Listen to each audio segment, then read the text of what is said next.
Moret et Rabotaï, les choses de Rab de la Kéhéla, chez l'État, Monsieur le Président Edouard Sarah, et le comité, je suis très touché des paroles que vous avez dit, Monsieur Asseraf.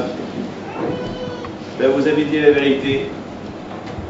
Je me rappelle, c'était une nuit, il pleuvait, lorsque nous avons tous été à cet endroit-là, on a creusé, on a fait un petit trou et on a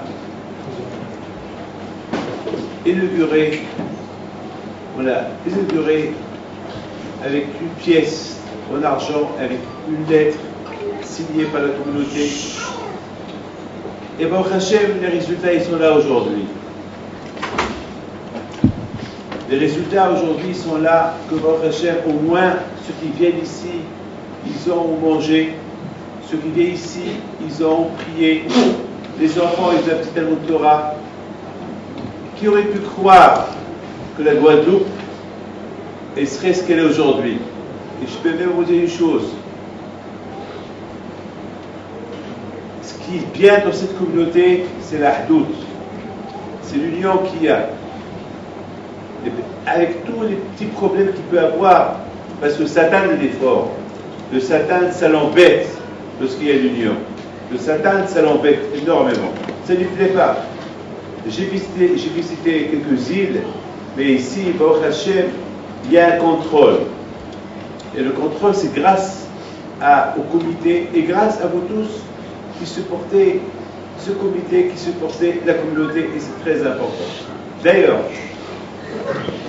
dans la paracha de la semaine, et de les parachiotes à venir, on va parler de l'Égypte.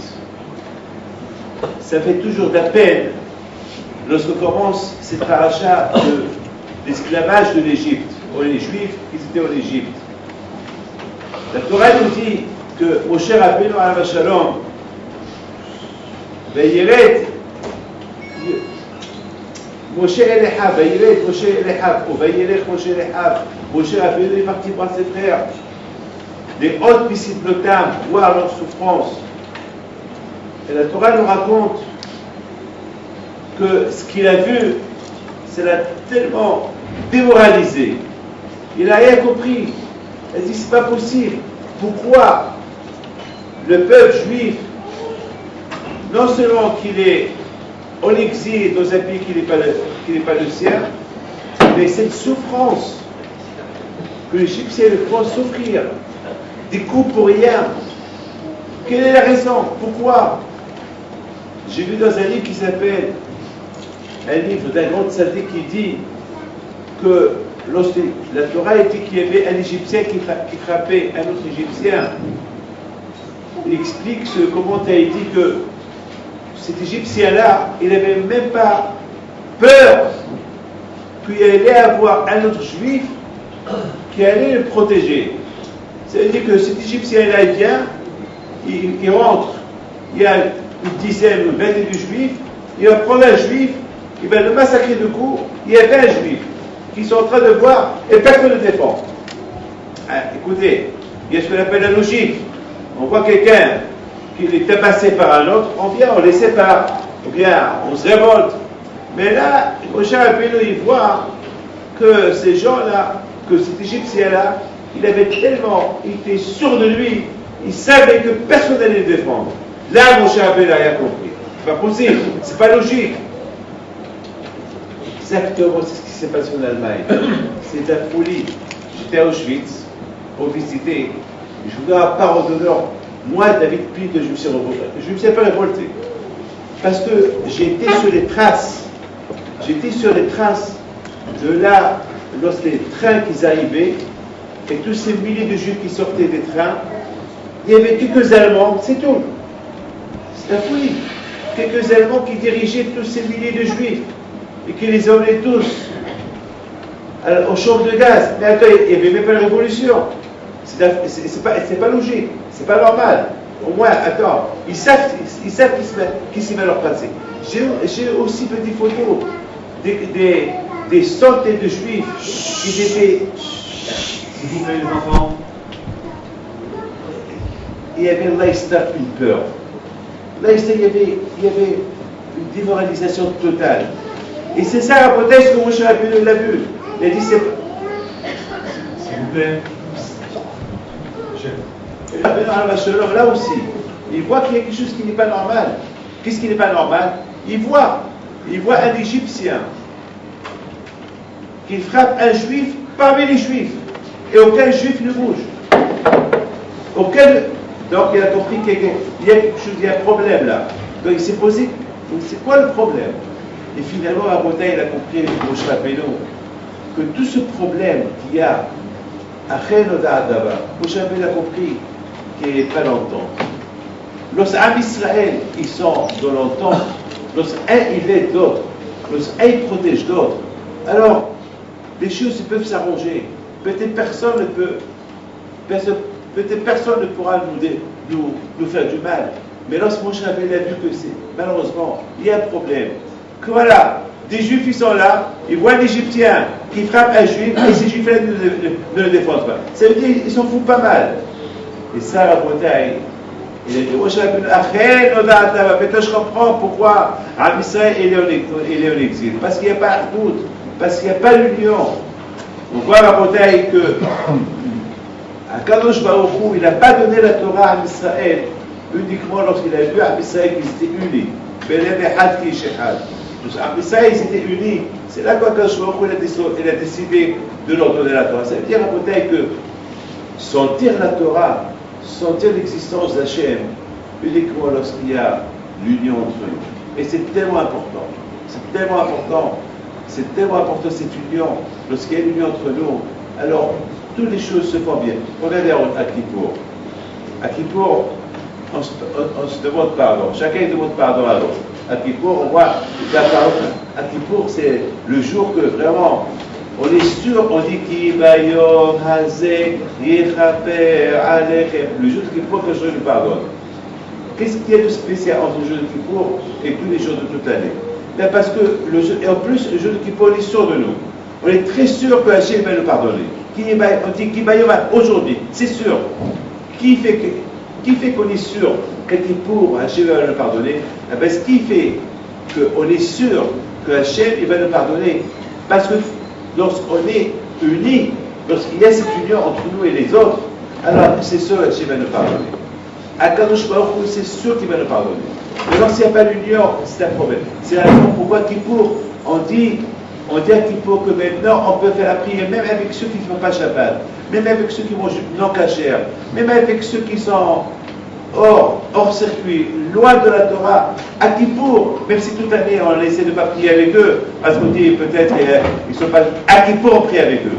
Pourquoi? Parce qu'à Kippour, ils sont tzadikim. Au moins un jour dans l'année, ils sont tzadikim. Et en plus, un jour dans l'année, non seulement qu'ils sont tzadikim, on est tous unis. Si hier je ne voulais pas prier avec lui, alors aujourd'hui, voilà, je prie avec lui. Mes amis, tout à l'heure dans l'avion, en revenant ici, l'avion a beaucoup bougé. Et elle a beaucoup bougé. J'étais en train de penser. Et là, j'étais regardé combien on est entre les mains de Akadosh Baruch Hu. Mais bête, je dis, regardez, un avion, bien sûr, ben, il est bon, Hachem, il est bien équilibré, il y a des bons pilotes, il y a tout. Mais Hachem Ishmael, c'est Akadosh Baruch Hu, c'est Hachem. Combien Akadosh Baruch Hu, on a beau dire à la technologie, on a beau dire, mais alors, on a aussi entendu beaucoup des avions qui sont tombés. Attends, c'est bête, c'est chaque fois que je vais au Brésil, ou je vais en Argentine, et on survole l'endroit où la France est tombée, toujours je dis, Baruch She'asa li nesno. Merci Hachem que tu nous as fait un miracle ici. Parce que, bon, combien de fois? Parce que la veille que cet avion est tombé, je suis passé par là-bas moi aussi. Parce que cet avion est venu du Brésil, moi ce soir là-bas j'allais en Argentine. Donc c'est la même route. Akadosh Baruch Hu, entre les mains de Akadosh Baruch Hu.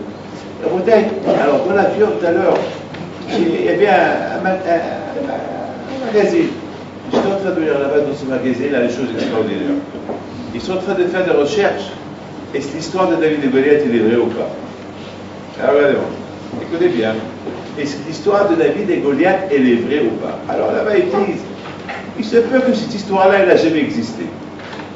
j'ai commencé à réfléchir. Je lis ou je ne lis pas? Je lis ou je ne lis pas? Déjà, le fait que je vois cette phrase-là, il se peut que cette histoire, elle n'a jamais existé. Donc, ils ont fait là-bas Traoré. Ils ont commencé là-bas à faire une enquête. Ils ont commencé à chercher des endroits en Israël. Ils ont trouvé une pièce quelque part qui veut prouver que le roi David, il a existé. Et après, ils ont trouvé comme une stèle, une plaque où c'est écrit là-bas la maison de David. Donc, ils disent peut-être, mais c'est avec une pierre. Mais ça ne veut rien dire que c'est. Je commence à réfléchir. Je l'ai ou je ne l'ai pas. Après, je dis, regarde comment les gens. Je dis, de toute façon, je l'ai ou je ne l'ai pas. Qu'est-ce que ça va changer dans ma tête? Dans ma tête, rien ne va changer. Maïmouna, elle est avec une pierre. Mais ça ne veut rien dire que c'est. Je commence à réfléchir. Je l'ai ou je ne l'ai pas. Après, je dis, regarde comment les gens. Je dis, de toute façon, je l'ai ou je ne l'ai pas. Qu'est-ce que ça va changer dans ma tête? Dans ma tête, rien ne va changer. Maïmouna, elle y est toujours. Qu'est-ce qui se passe? Pourquoi qui leur fait croire que notre Bible sainte est une référence? D'ailleurs, aujourd'hui, mettez ça dans la tête. Aujourd'hui, en Israël, lorsqu'ils vont chercher un endroit, ils se basent sur la Bible. Alors, je me suis posé une question. Comment est-ce possible qu'on se base sur la Bible pour trouver des villes, pour trouver des endroits qu'ils cherchent, mais ils ne croient pas en la Bible elle-même? Pour trouver des sites archéologiques, c'est parce que dans la Bible, il y a toujours, ça parle, tel endroit, il y a eu tel endroit, tel endroit. Alors on cherche et on trouve. Alors je me suis posé une question. Comment on croit à la Bible, qu'elle a été écrite quelques milliers d'années, et exactement on découvre ce qu'il cherche, on le découvre, mais le prophète qui a vécu à l'époque de ce roi-là, on le met en doute. Alors, où tu crois à la Bible, la preuve que tu cherches, d'après la Bible, tu cherches des sites archéologiques et tu trouves, la Bible a raison. Pour ça, la Bible a raison. Et Hachem, il n'a pas raison. Et puis, lorsqu'on va d'accord, je vais au fond, non. Pourquoi? La beauté, il faut savoir une chose. La Torah Kedusha, on ne peut confirmer la Torah Kedusha dans notre tête uniquement si on se donne le temps pour l'étudier. On se donne le temps pour l'admirer. Regardez-moi. Vous prenez pour qui? Pour un fou? Pourquoi j'ai rien à faire? Perdre mon temps en étudiant la Torah? Si j'avais un doute de la Torah, il n'y a pas mieux que la Torah. Il n'y a pas mieux. Je donne la parole d'honneur. Il n'y a pas mieux. Il y a tout dans la Torah. Mon meilleur plaisir, dans ce soir, je ne dors pas. Vous êtes allé dans l'avion, vous avez 4 heures que j'ai étudié. Je vous donne la parole d'honneur. J'ai pris pour répondre 2 questions, ça m'a pris 4 heures. 4 heures. Mais vous savez, lorsque finalement à la fin j'ai terminé, je me suis dit, que tu es beau. Akadosh Baruch Hu. C'est inimaginable, c'est meilleur. On va avoir un grand problème. Écoutez, je m'excuse, ça va pas vous faire ce que je vais vous dire, mais il y a un grand problème. Lequel? Tous on est croyants. Et tous on a la Emouna, dans Rabbi Meir Alanes, Rabbi Shimon Bar Yochai, Rabbi Yaakov, etc. Les tzadikim, Rabbi Haim Teblobet, Rabbi Haim Pinto. Et chacun ici, il a l'Emouna, doit être tzadikim ou pas être tzadikim. Et tous ont dit, après 120 ans, on va les voir. Après 120 ans, on va les voir. Nous tous, on a cette émouna, mais pas maintenant, pas maintenant. On dit après 120 ans. Maintenant, on est encore jeune, on veut encore profiter. On va pas maintenant, après 120 ans. Mais vous croyez que c'est facile de les voir? Vous croyez que rentrer chez Rabbi Shimon Bar Yochai, ou rentrer chez Rabbi Yaakov, etc., vous croyez que c'est. Vous tapez à la porte, vous rentrez, mais vous croyez que c'est facile? Est-ce pour voir un roi, c'est facile? Imaginez-vous un roi.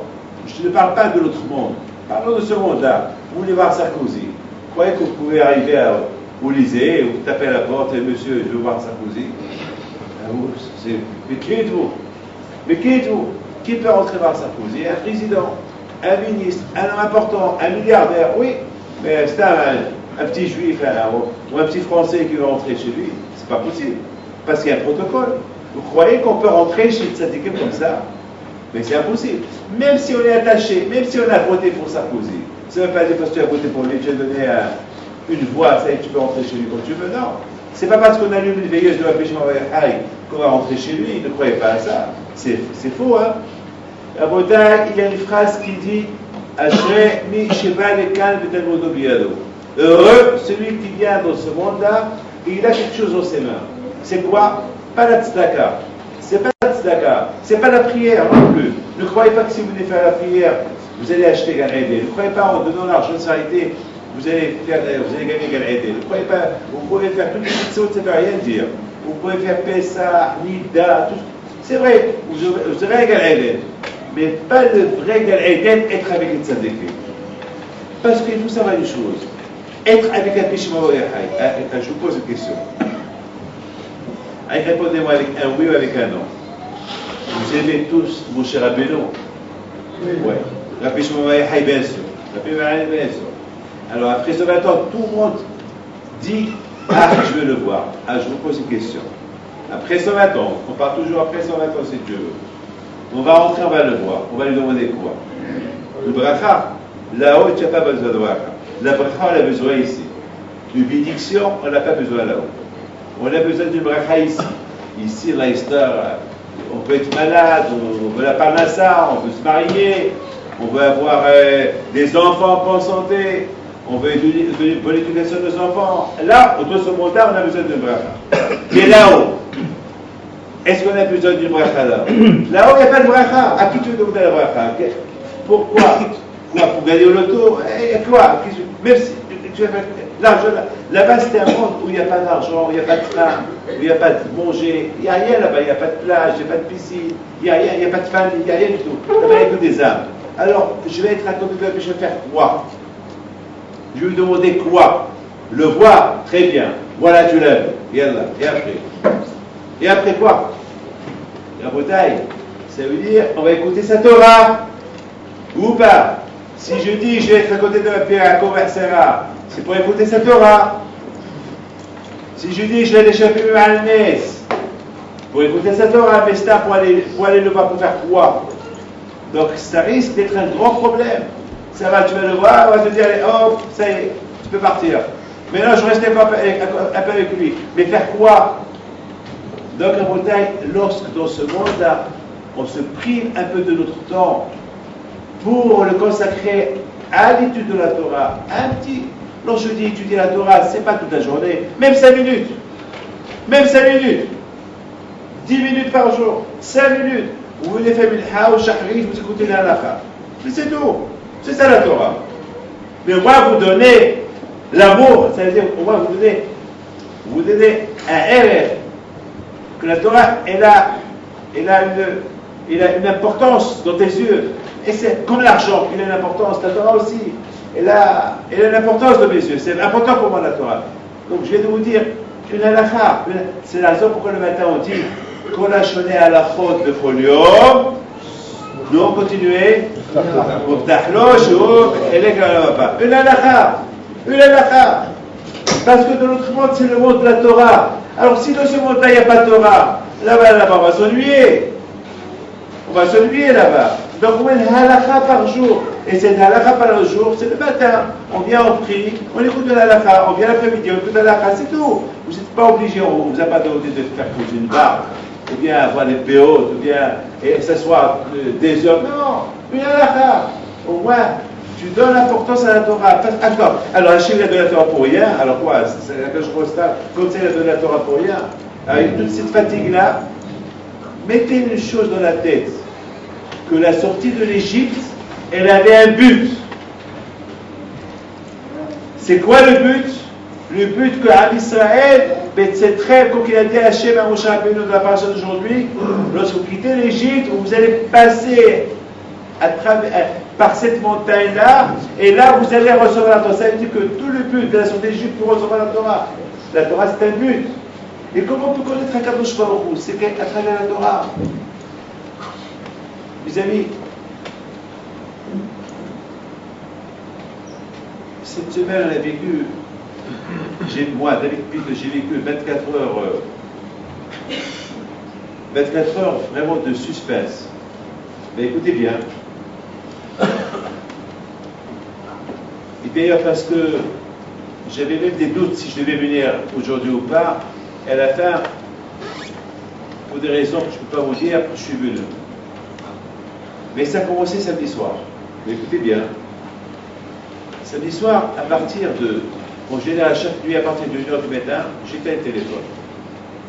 Parce que, à 1h du matin, pour ne pas que ça réveille les enfants, les petits-enfants, j'éteins le téléphone. Et voilà, mon petit-fils, il se trouve à l'hôpital. Il avait une infection, j'ai dit, quand j'ai laissé le téléphone allumé. Ma femme m'a dit, éteins-le. Ça, il y a Sarah qui est avec lui, tu l'éteins, c'est pas la peine. Et si, dans le cas d'urgence, elle appelle le téléphone de la maison. Toi, tes téléphones, tu les éteins. Moi, j'ai dit non, je les laisse allumer. Et là, on m'appelle du Canada. C'est un monsieur à bouteille qui s'appelle David Youssef Cohen, de Montréal. Il est gravement malade. Et depuis 2 ans, il devait mourir. C'est la maladie, elle était dans tout son corps. C'est-à-dire, a priori, même les médecins ne comprennent pas pourquoi il vit. Et pendant 2 ans, on s'appelle, il s'accroche à la vie. Il y a 2 mois, avec William, on était au Canada, avec Marciano.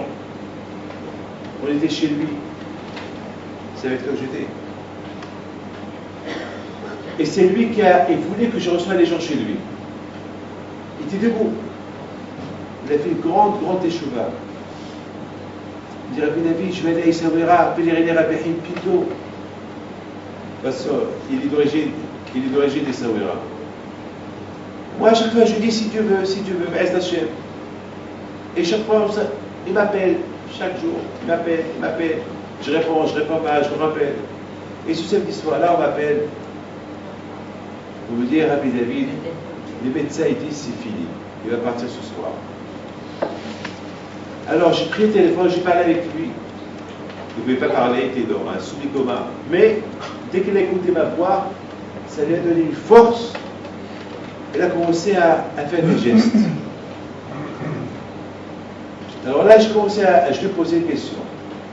Est-ce que tu vois ma Behim Pito? Il a dit oui. Est-ce que tu vois ton père?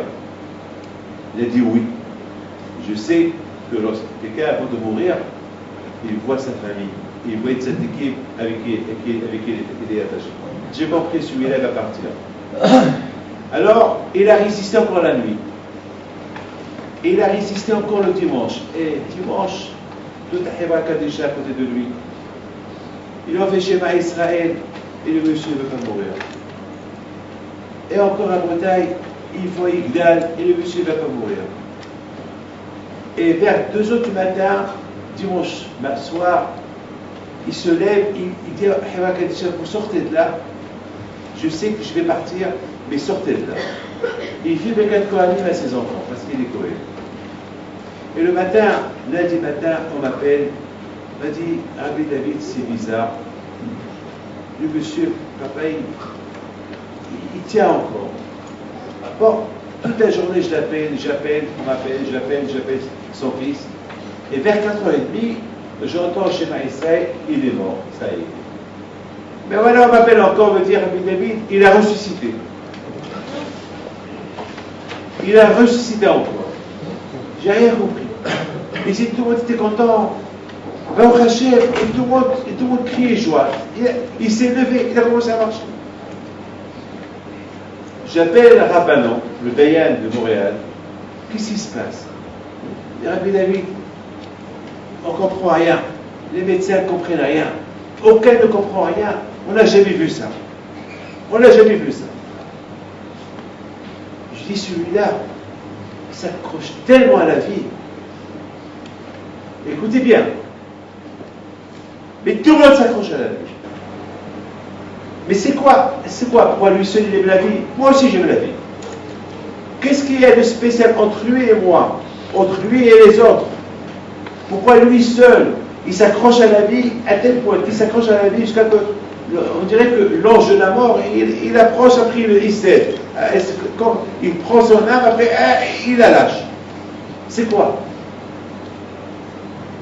Eh bien, vous savez, c'est quoi la raison? Celui-là, il s'accroche à la vie parce qu'il a une grande émouna. Parce que même à quelques heures avant qu'il est entré de l'Ogoma, il dit, je vais aller repérer les tzadikim. Il s'accroche à ça.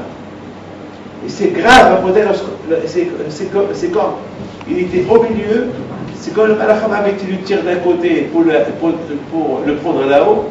Il y a une autre force qui le tire de l'autre côté. C'est quoi cette force-là? Sa volonté de rester vivant et de faire des mitzvot. Cette émouna qu'il a, cette force qu'il a. Alors j'ai donné un conseil. J'ai dit à Rabbanon, qu'est-ce que vous allez faire? Vous allez tous sortir de la chambre et que personne ne prie. Comme ça, il ne va pas s'accrocher à cette prière-là. Au lieu d'utiliser pour mourir, elle va l'utiliser pour vivre. C'est ce qu'ils ont fait. Ils ont tous sorti. Un silence, il est parti. On se voit que je vous parle, il est vers le chemin d'aller au Eretz Israël. Alors, la beauté, elle est mouna. La beauté, moi, je n'ai pas besoin des sites archéologiques pour me prouver s'il y avait David ou David n'existait pas. Mais David Amelech Alav Shalom, il me suffit de lire le Tehillim qu'il a écrit pour voir quelle grandeur de David Amelech Alav Shalom. Il me suffit de lire un peu la Torah, l'histoire de la Torah, et je comprends qui était Akadosh Baruch Hu. Vous savez, la beauté, le problème à nous, qui fait malheureusement de nous qu'on n'est pas, parfois on est comme ça, et parfois on est comme ça, parfois on est religieux, parfois on n'est pas religieux, parfois on est croyant, parfois on est croyant, parce que la émouna, elle ne dépend pas uniquement lorsqu'on respecte les mitzvot. La vraie émouna, c'est lorsqu'on est attaché à Akadosh Baruch Hu et on est lié les uns avec les autres. Lorsqu'on est lié les uns avec les autres, c'est ça qui va aider. Être liés les uns avec les autres. Aider la communauté. Aider la paix dans le foyer. Le shalom à la maison. S'occuper des enfants. Vous savez, aujourd'hui, je n'ai pas le droit de vous le dire, mais je vous le dis. Vous ne pouvez pas imaginer aujourd'hui, je sais que je vous dis, vous allez dire que Rabbi David, il n'a pas changé, il dit n'importe quoi.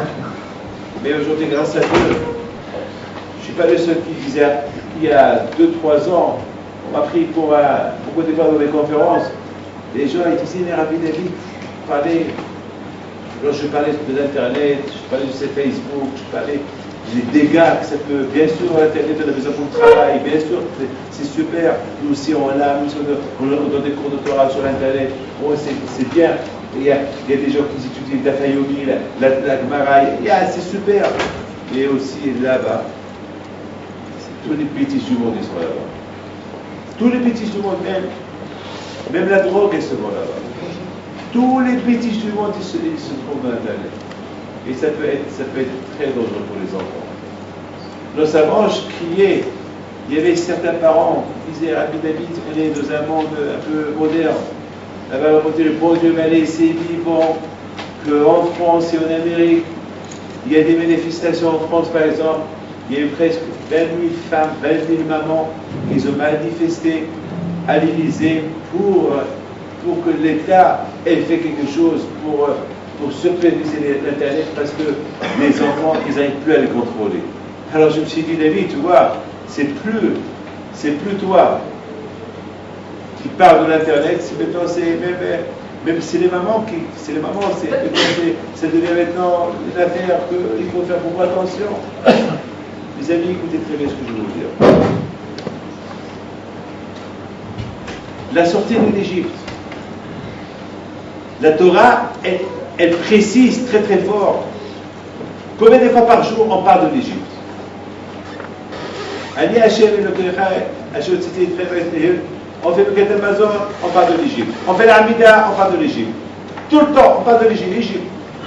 Celui qui parle de l'Égypte, il y avait une fois Donc, une fois, une femme vient chez moi et me dit, Monsieur le rabbin, mais pourquoi vous parlez de l'Égypte tout le temps? Vous ne parlez pas d'Ashoua, parlez un peu des choses récentes. Vous parlez des choses qui se sont passées il y a des milliers d'années, parlez des choses récentes. Je dis, madame, alors c'est des choses récentes. Il y a rien à apprendre des choses récentes. Ce qu'il y a à apprendre, des choses anciennes. Parce qu'il faut toujours aller à la base. La base, toujours, vous savez, lorsque moi, David Pinto, toujours je me réfère à mon père. Mon père, il s'est référé à son grand-père, à son père, et de père en fils, jusqu'à Abraham Avinu, jusqu'à l'Égypte. La bataille à Israël, il va toujours à la source. On va à la source. Hachem, que Dieu nous en préserve. Lorsque quelqu'un il est malade, si depuis le départ, il va attendre chez le médecin, il est à la vie sauve. Mais si Hashu Shalom, jusqu'à que la maladie est propagée, c'est trop tard, on ne peut plus rien faire. Il faut toujours aller à la source. La source, la bouteille noire à Israël, on a une identité qui s'est faite en Égypte. On a un passeport égyptien. Notre identité, c'est en Égypte. Et là-bas, en Égypte, on a souffert. Avec toutes les souffrances qui pouvaient exister. Et là, après, il nous a libérés avec une main forte. Mais avec une condition. La Torah. Les mitzvot. Et c'est ça la bouteille la source. On doit toujours se rappeler de ça.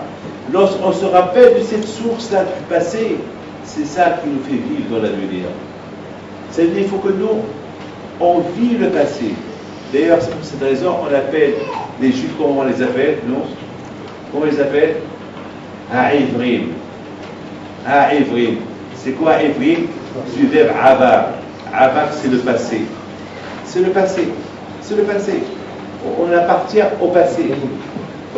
Mais on appartient aussi au présent et au futur. Mais ce présent et le futur, s'il n'est pas lié avec le passé, on n'a rien fait. Il faut toujours qu'il y ait un passé qui vienne. Vous savez, une fois j'étais au Maroc, et je ne sais pas si je vais le raconter ou pas, et j'étais sur la tombe de Rabbi Hibbi dans la Bachar. Et j'étais en train de prier là-bas sur la tombe de Rabbi Hibbi. Et pendant que je priais, il y a un Américain qui vient. Un Américain que jamais dans sa vie, il ne sait pas c'est quoi il tombe. Ben, je sais qu'il est de l'Argentine. Et ce monsieur-là, on l'appelle, il fait quelque chose de marathon. Chaque année, il va à New York, il fait du marathon. Une fois, je me rappelle, il est venu chez moi et me dit, je veux que vous faites une bracha pour que je serai parmi les premiers à gagner au marathon. Le marathon de New York. Je commence à réfléchir. J'ai dit au Dieu qui me donne une bracha pour la santé, qui réussit dans les affaires. Et il me dit, je veux gagner au marathon. Je commence à réfléchir. Je dis, qu'est-ce que ça va t'apporter le marathon? Qu'est-ce que ça va t'apporter? Je veux savoir, tu marches des kilomètres, il y a. Et puis si il y a au moins 100 000 personnes. Combien? J'ai dit, dis-moi combien chaque fois que tu fais le marathon, tu es classé? Elle dit, toujours je suis classé numéro 40 000, 45 000 ou 60 000. Parfois, je fais. Je dis, pourquoi tu veux le marathon? Elle dit, c'est important pour moi. Je lui dis, c'est important pour moi parce que pendant que je fais le marathon, j'appelle mes filles et je dis à mes filles, je fais du marathon, je suis à New York, je marche, et je marche.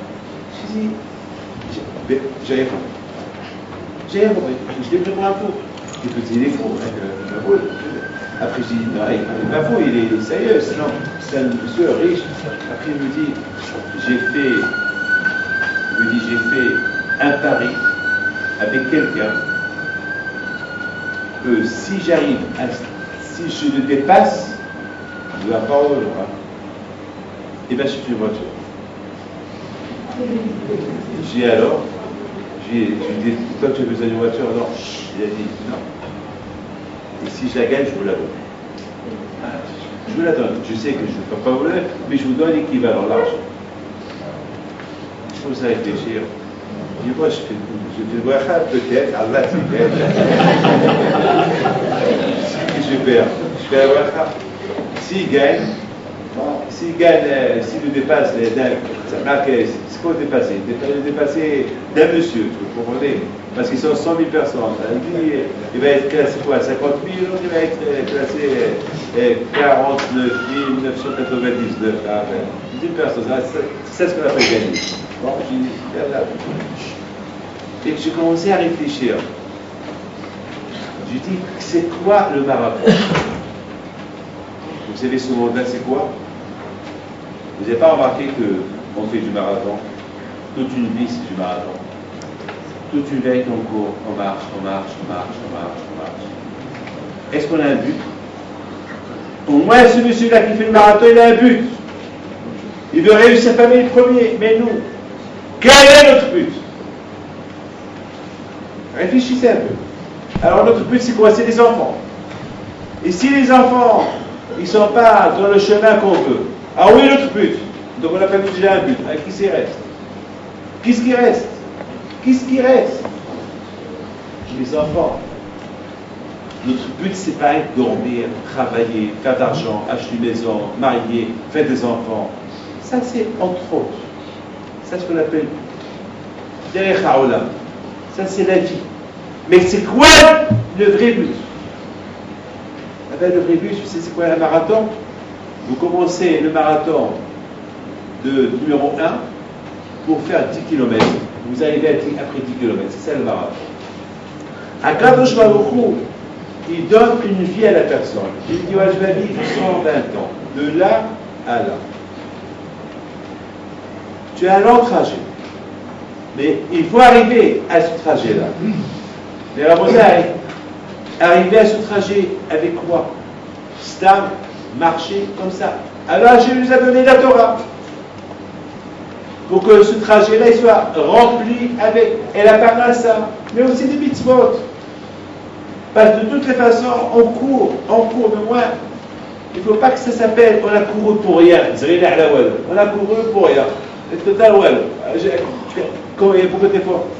Une fois à Hong Kong, je vais écouter à Marseille, une fois à Hong Kong, qui vient chez moi, vous direz à David, je veux une bracha. Mais je veux vraiment une bracha. J'ai des brachas sur quoi? Mais je ne peux pas vous dire. Je dis, attends, je ne peux pas vous dire, moi si je ne sais pas, il faut.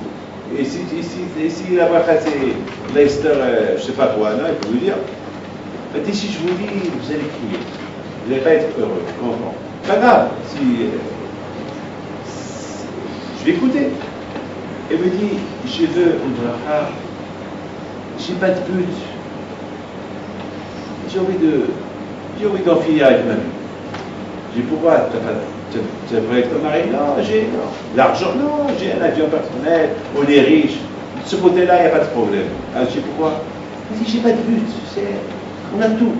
Je sais pas, il me manque. J'ai tout, il me manque tout.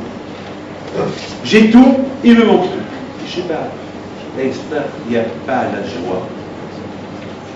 La joie. La joie. Vous savez c'est quoi la joie? La joie. On peut avoir tout, il manque de sourire. Et pourquoi il manque ce sourire-là? Il n'y a pas de but. Commencez à réfléchir. Pourquoi il n'a pas de but? Pourquoi il n'a pas de but? Parce qu'il a tout. La beauté est un homme. Pourquoi on prie à Kadosh Baruch Hu? Parce que, pourquoi Kadosh Baruch Hu nous apporte un peu de problèmes? Ces problèmes-là pour nous rapprocher à Kadosh Baruch Hu.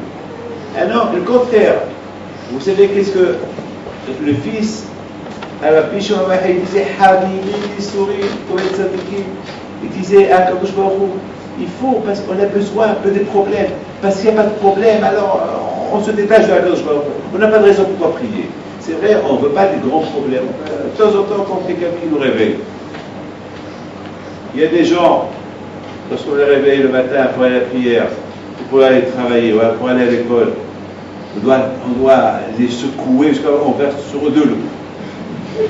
Il y a des gens, On les appelle. Moshe, Moshe, il est 6 heures. Moshe, il est 5 heures. Oui, maman, je me lève. Il y a ce Moshe, l'alboka Moshe, lève-toi. Lève-toi et tout. On a après ce lève. Il y avait un, je ne vous donne pas au bonheur. Il y avait un. Il a voyagé avec moi. Bah, c'est vrai, il était fatigué. Parce qu'il voyageait avec moi, il creux. Il voyageait avec moi. Il ronflait, et chaque fois que je le poussais pour qu'il se réveille, il ne voulait pas se réveiller.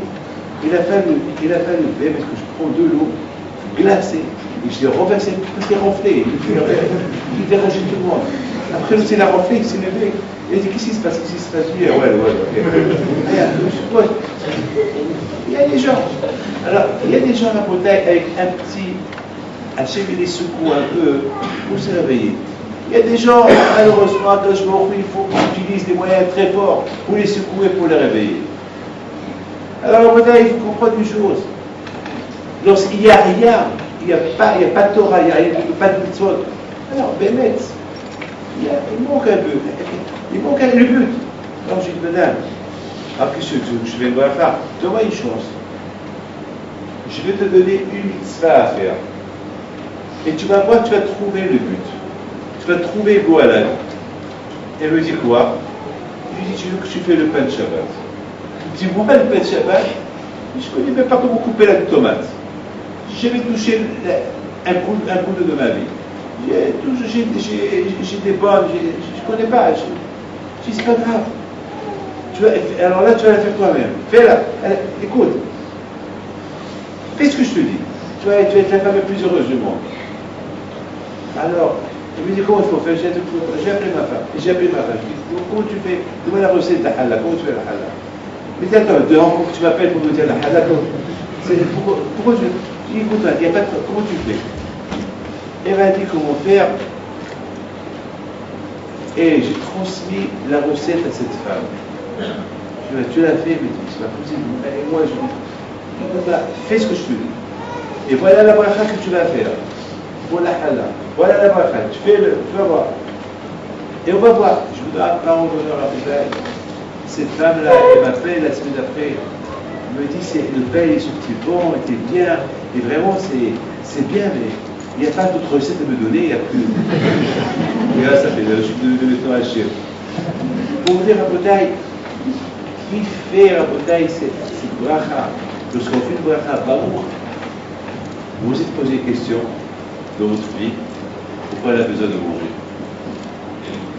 Pourquoi on ne respire pas et avec la respiration, on vit? Vivre avec la respiration. Pourquoi on a besoin de manger? Pourquoi? Vous savez pourquoi? Parce que lorsqu'on mange, on fait une bracha. Hachem, il veut qu'on soit toujours, on dépend de lui. Hachem, il veut qu'on dépende de lui. Hachem, il veut qu'on soit en contact avec lui. Akadosh Baruch Hu, il veut qu'on soit tout le temps avec lui. Alors, on fait le bracha. C'est cette bracha-là qui nous met en relation avec Akadosh Baruch Hu.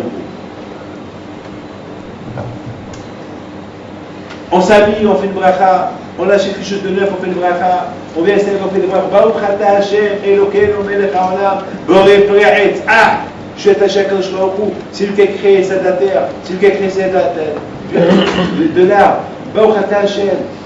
La bracha, il nous met en contact avec Akadosh Baruch Hu. Comme ça, on dépend de lui. Mais quelqu'un qui ne veut pas dépendre d'Hachem, eh ben, c'est la déprime. C'est l'homme qui n'a pas de but. Le but, il vient lorsqu'on est tout le temps, on dépend de Akadosh Baruch Hu, comme un enfant. Un enfant, il dépend de ses parents, il sait que lorsqu'il rentre dans la maison, il a de quoi manger. Hanouka. Je vais terminer avec ce que je vais vous dire maintenant. Est-ce que vous vous êtes posé la question de quoi les Hashmonaïm se mêlent? Ils étaient de 5 soldats.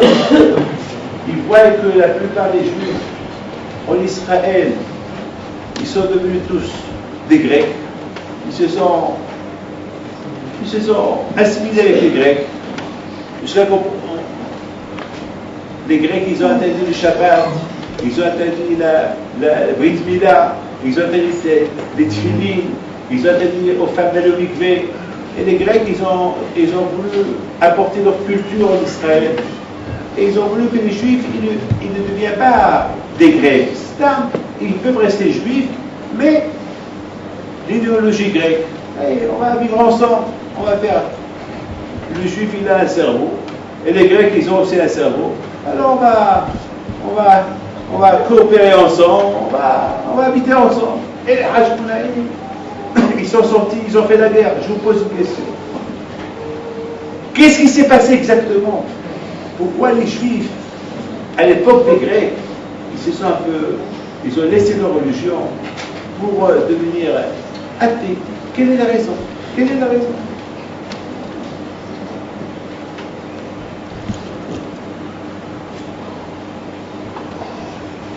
Il y avait un qui s'appelle, il y avait un grand rabbin, le Rosh Yeshiva de Polevitch. Il est parti une fois à Rome. Je ne sais pas si vous étiez à Rome un jour, mais si jamais un jour vous allez à Rome, allez-y voir l'arche de Titus. C'est l'arc de Titus. C'est comme l'arc de triomphe de Paris. Alors à Rome, il y a l'arc de Titus qu'ils ont construit pour Titus. Donc Titus, il a détruit le Beth Amikdash. Il vient avec une menorah. D'ailleurs, la menorah, elle est sculptée. Il y a là-bas des... Je ne sais pas, est-ce que quelqu'un ici était là-bas? Vous étiez là-bas? Vous avez vu? Allez-vous, comme ça, il faut vous voir. Allez-vous. Lui, il a été là. Alors, ce monsieur-là... Alors, là-bas, il y a moins de 2000 ans, cet arc-là. C'est lorsque Titus, il arrive de Jérusalem avec la menorah, donc il a occupé, il a inauguré David Pinto, votre serviteur. Donc, je suis parti en Argentine il y a 2 ans. Je suis parti par Rome. Et lorsque l'avion, il a atterri à Rome, et de Rome, on devait changer d'avion pour aller en Argentine.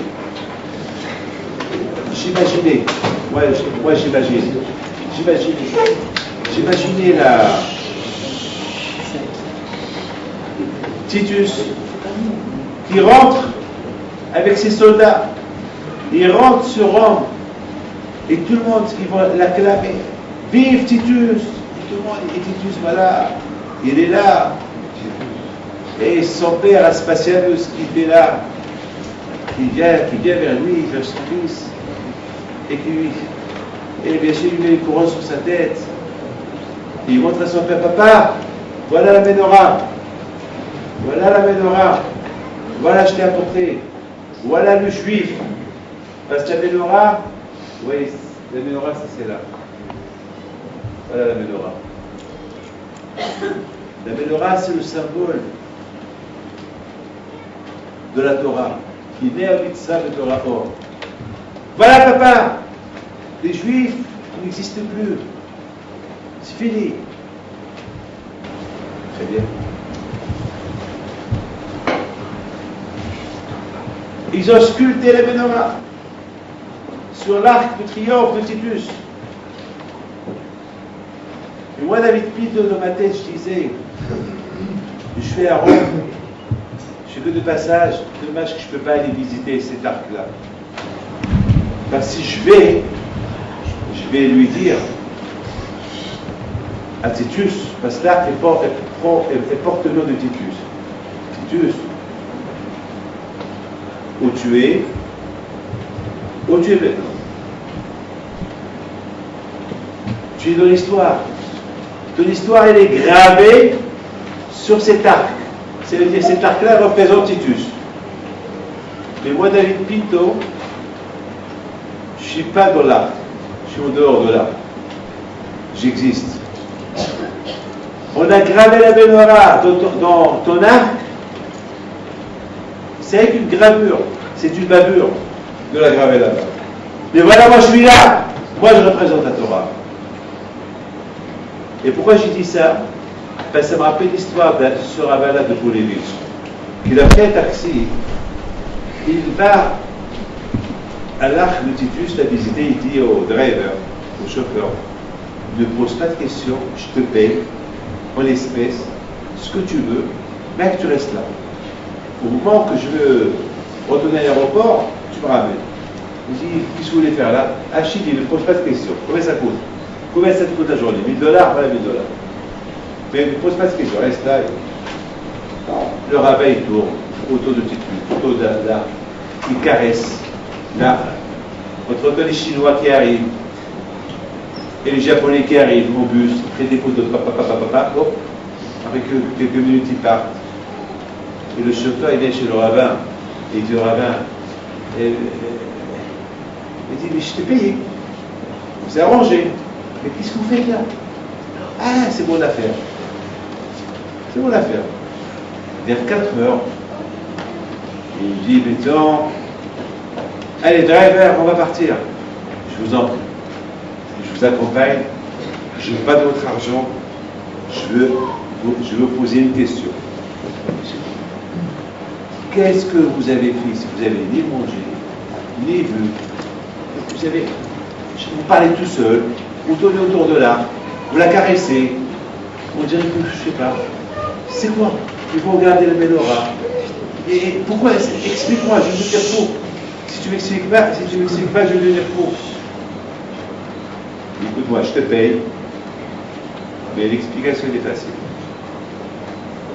Vous savez que Titus, lorsqu'il est venu en Israël, il a détruit Israël, il a détruit le temple.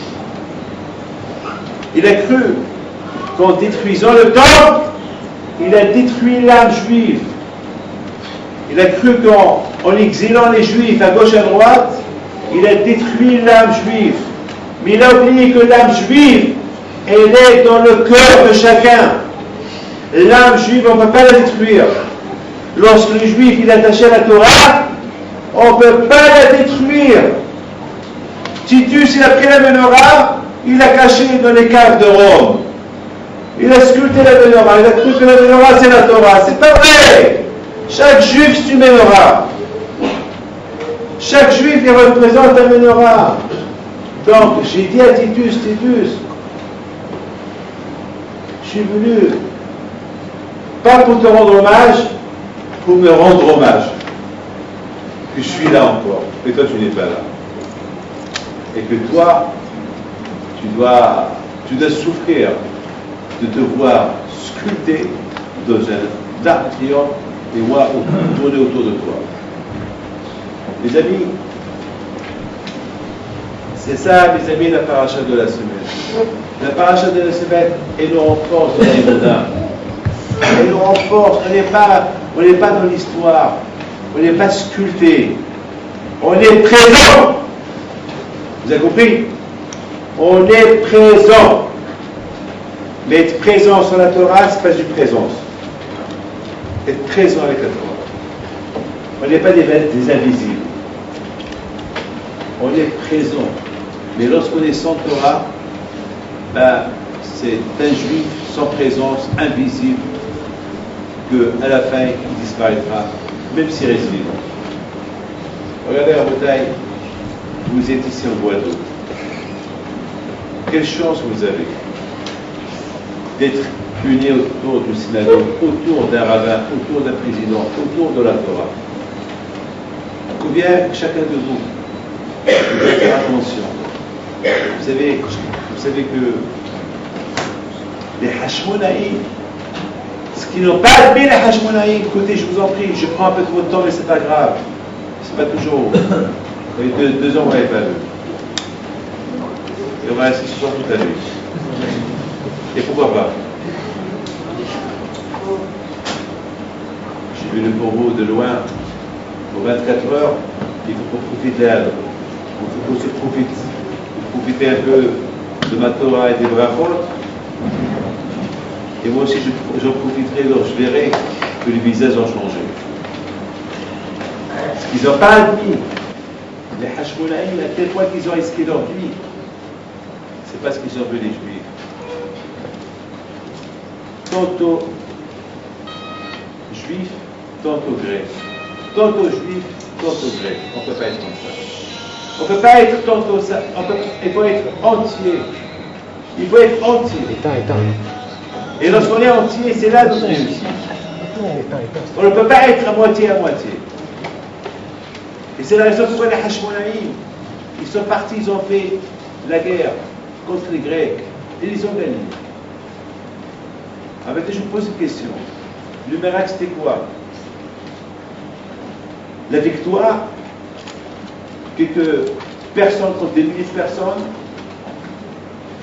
ou bien parce qu'ils ont chassé l'ennemi des terres d'Israël, il n'est plus occupé maintenant, ou bien parce que l'huile est restée allumée. Entre vous et moi, on n'avait pas besoin de ce miracle de l'huile. Pourquoi? Parce qu'il y avait assez d'huile là-bas. Parce qu'il y avait de l'huile qui n'était pas cachée. Mais c'est pas grave. L'huile qui n'est pas cachée, on peut l'utiliser. C'est pas grave. Mais non, eux, ils voulaient avec l'huile cachée. L'huile cachée, à 100% cachée. Une petite fiole fermée. Mais les autres huiles, matériel. C'est quoi le problème pour les autres? Les autres huiles aussi, c'est les bonnes. On peut l'allumer. On n'a pas besoin. Comme ça, on peut faire une fête de la victoire. La victoire contre les ennemis. Non, ils n'ont pas voulu fêter la victoire. Ils ont pris cette fiole d'huile, ils ont pris Hachem qu'elle reste allumée, de ceux qui préparent d'autres huiles. Pourquoi? Prenez l'huile, mettez-le avec l'eau et mélangez-les. Vous allez voir toujours l'huile qui va à la surface. L'huile qui va toujours à la surface. L'huile, c'est le symbole de la Torah. Lorsque on met notre vie avec la Torah, ah ben, on sera toujours à la surface. Hachem nous protégera. Et c'est la raison de la bataille pourquoi les Hashmonaïm, ils ont voulu fêter une victoire, la victoire de l'huile, que Hachem a écouté notre prière, que l'huile est restée allumée, que l'huile est restée allumée. C'est ça, c'était ça le miracle. Un jour impur, un jour pur. Non! Il faut qu'on suive une ligne, une règle directe, pure. Je termine avec cette histoire-là que je vous racontais. Vous savez qu'il y avait une fois, à Paris, une histoire très récente. Il y m'a beaucoup donné à réfléchir. Il y avait une femme qui est venue chez moi. Cette femme-là, son fils, il est paralysé. Il est venu dans une chaise roulante. Et il y a eu Rabbi David, une bracha pour mon fils. Il a fait un accident de moto, une bracha. J'ai eu de la peine, il était beau, c'est un beau garçon, 16 ans, skin, il fait de la peine. Alors, je me suis rappelé d'une histoire de la Gemara. Il y a une Gemara qui dit il y avait un rab qui était malade, il y a un autre rab qui vient le voir. Il lui dit donne-moi tes mains. Et l'autre lui dit pourquoi? Mais donne-moi tes mains, lève-toi. Alors, il lui donne ses mains, il a levé. Et voilà, tu as guéri. Cette histoire, elle m'a marqué. Et j'ai dit je la teste. Je teste. Alors, je vais vers lui, je lui dis donne-moi tes mains. Il me donne ses mains, lève-toi. Et le pauvre, il essaie par tous les moyens de se lever, parce qu'il n'arrivait pas. Paralysé. Lève-toi. Alors je dis à sa mère, madame, chaque jour tu fais ce que je t'ai dit de faire. Il me dit, il est paralysé. Je sais, mais fais ce que je t'ai dit de faire, qu'est-ce que tu perds? L'histoire est terminée là. Quelques années plus tard, il y a une femme qui vient chez moi avec un monsieur. Je lui dis, rapidement, vous le reconnaissez? Je lui dis non. Je lui dis, c'est mon fils. Enchanté. C'est, vous vous rappelez, il y a quelques temps, je suis venu dans une chaise roulante et je vous ai demandé le bracha pour lui et vous l'avez dit, donnez-moi. Ah oui, c'est lui? Il me dit, c'est lui. Et comment? Il m'a dit, ça fait des années que chaque jour, 2 fois par jour, je lui dis, donne-moi tes mains. Et au départ, il me donnait ses mains. Après, il ne voulait plus. Après, il a commencé à me crier. Après, il piscine, et après, elle a commencé à me soutenir. Mais maman, tu sais que toi et ton rabbin, vous êtes des fous. Tu sais qu'il y a que je suis malade, paralysé, à vie. Et même moi, la émouna qu'un jour va se lever. Et un matin, je vais chez lui, je lui dis, mon fils, je suis ta mère. Je suis ta mère. Il y a quoi qui se fout de toi? Je suis fatigué. Je lui dis, il me dit, papa, mais je lui dis, Raphaël, tant que je vis, tu m'écoutes. Bah, si tu arrives à discuter maintenant, parce que je t'ai élevé. Je t'ai élevé, tu m'écoutes. Tant que je vis, je lui dis, moi, ton père, mon père, il m'a donné une gifle lorsque j'avais 30 ans. Et je n'ai pas répondu mon père. Je n'ai même pas dit est-ce qu'il avait raison ou il n'avait pas raison. Il m'a frappé, j'accepte. C'est comme ça qu'on a été éduqué. On a été éduqué que le père, il éduque et le fils, il écoute. Et si le fils, il n'écoute pas, c'est un problème. C'est parce que le père, il de cadeau. Quelqu'un m'a appelé hier soir de New York. Je dis, Rabbi, je vais acheter une Rolls Royce. C'est un monsieur qui m'a mal élevé le fils à papa. Il dort jusqu'à 4 h d'après-midi. Et son père, lui, c'est l'échec. Il son père, lui, c'est l'échec. Je dis, quel argent je vais acheter? Il dit, my dad, mon père. haram. Un boule. J'ai appelé le père. J'ai dit, mais t'es fou. Mais tu es fou, tu es en train de gâcher ton fils. Il me dit, j'ai peur de lui. Je dis, tu as peur de lui. C'est parce que c'est ta faute. C'est ta faute. C'est ta faute. Ça m'a fait rire lorsque le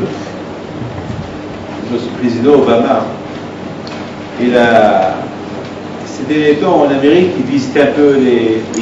Il tourne à gauche, à droite pour combattre c'est un grand écologiste, à cause de la pollution, etc. Et bien sûr, ils ont décidé en Amérique de lui donner une médaille parce que c'est un combattant, c'est un grand écologiste. Maintenant, ils veulent donner une médaille. Il faut commencer à réfléchir. Si nous, on doit donner une médaille à Kadosh Baruch Hu, avec tout le bien qu'il nous fait, parce que le président Obama, il combat la pollution, on lui donne une médaille.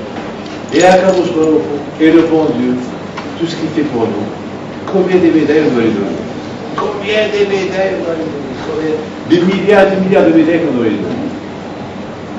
Les amis, je termine avec cette phrase. Vous êtes loin de la vraie communauté. Parce que la vraie communauté, c'est pas en Guadeloupe. La vraie communauté, c'est ou en France, ou en Israël, ou en Amérique. Mais là, vous êtes une communauté. Vous êtes une mini-communauté. Mais cette mini-communauté, que Baruch Hashem, elle a réussi à tenir presque 30 ans, ou plus de 30 ans. Elle a réussi. Je ne vais pas commencer à dire des noms. Il faut dire, être réaliste. Je me rappelle il y a 20 ans, quand je venais il y a 20 ans, chez Richard, chez M. Bedenoun, et les pilotés, et les chants, et les pour qu'il y avait M. Mouyad, chez le roi Shema, à sa mère, et Mouyad, André Mouyad. Je me rappelle cette époque-là, des chants, etc. Et bon, Hachem, il y a beaucoup de M. Edouard Serra, tout ce qu'il a fait, il y a beaucoup à lui, il faut l'admettre, il faut être réaliste. Il y a beaucoup de choses qui ont été faites grâce à Dieu, bon Hachem. Le manger cachère, la cache-pot, la synagogue, le mikvé, le tamotoire. Et c'est grâce à vous tous aussi. Vous tous, vous avez tout. Il y a eu des idées, et bon Hachem, vous tous. Peut-être ne m'en voulez pas que je vais vous donner un message et en même temps, il ne faut pas m'en vouloir. Je suis venu pour vous bénir, je ne suis pas venu pour rentrer dans vos affaires personnelles.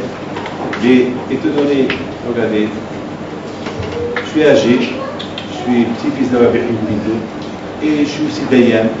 Aussi, j'ai aussi la halakha avec moi. Il faut faire attention avec les cache-routes. Il faut faire beaucoup attention avec les cache-routes. Il faut faire attention avec le manger qui s'achète à gauche et à droite. Il faut aujourd'hui la bouteille, le manger qui soit caché à 100%, c'est vrai, lorsqu'il sort de la boucherie et qui tombe entre les mains d'un juif, c'est ça la vraie cache-route. Faites attention à ce shalom. Il ne faut pas acheter parce qu'en Amérique, à Moncé, c'est un endroit très religieux. Là-bas, ils ont découvert dans un supermarché que le monsieur qui vendait la viande là-bas, c'était pas caché. Et c'était un juif qui avait un supermarché. Alors si le juif lui-même, qui vendait le hassidisme, lui-même il a réussi à faire manger du non cachère aux juifs, un hassid avec une barbe, avec une période, il a fait manger sans même aux grandes syndiqués, aux algorithmes, il leur a fait manger non cachère. Si un juif il peut faire une chose pareille, il y a plus forte raison qu'on doit faire beaucoup attention à d'autres.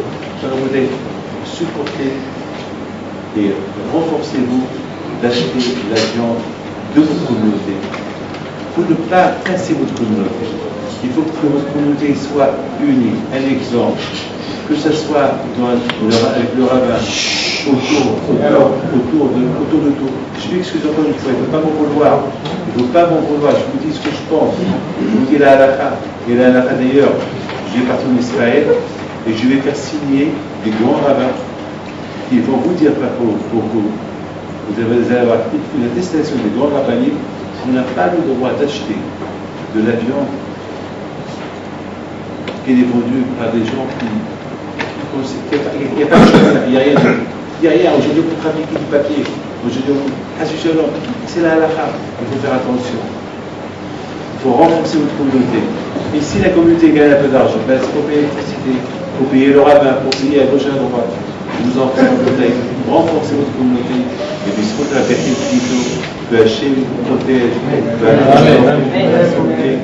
Hachem nous donne la joie et la façon, nos femmes, nos enfants. Et je vous demande de se lever. Amen.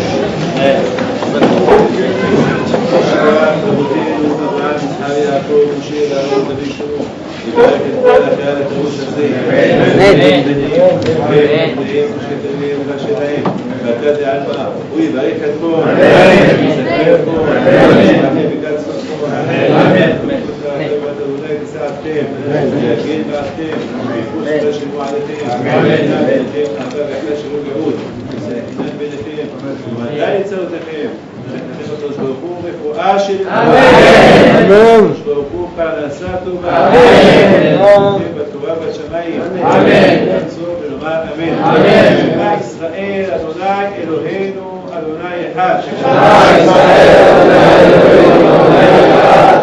מלך, אדוני מלך, אדוני ימלוך לעולם ועד.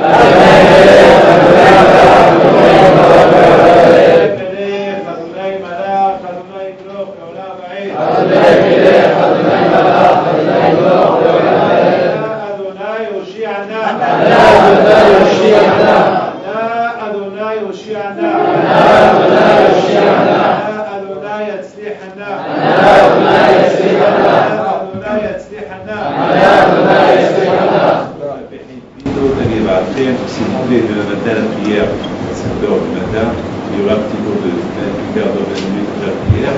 Et demain, avant que je voie, demain, vers 5h, je voudrais bien rencontrer tous les jeunes. Si vous pouvez envoyer tous les jeunes qui est ici, comme ça je leur fais une bracha. Je vais leur parler après ce que je vais dire. Et après, je vais parler 20 minutes de une parlera de 20-30 minutes. Après, je rentre, je vais aller au camp pour parler. Et sachez une chose. Je ne sais pas encore pourquoi je suis venu. Je ne sais pas pourquoi je suis venu. Parce que la semaine dernière, je suis en Argentine 10 jours. Je suis très fatigué. Je ne sais pas pourquoi je suis venu. 100% si je suis venu, c'est pour vous renforcer et pour vous encourager. Et je vous en prie, faites-moi un petit service. Sauvez vos enfants. On dit et amalenu et la veille. Il travaille tout pour les enfants. Il travaille tous, donne tout pour les enfants. Je vous en prie, surveillez-les. éduquez-les. Il va étudier, renforcez-vous dans la Torah et dans les mitzvot. Renforcez votre prière, votre synagogue, par votre présence.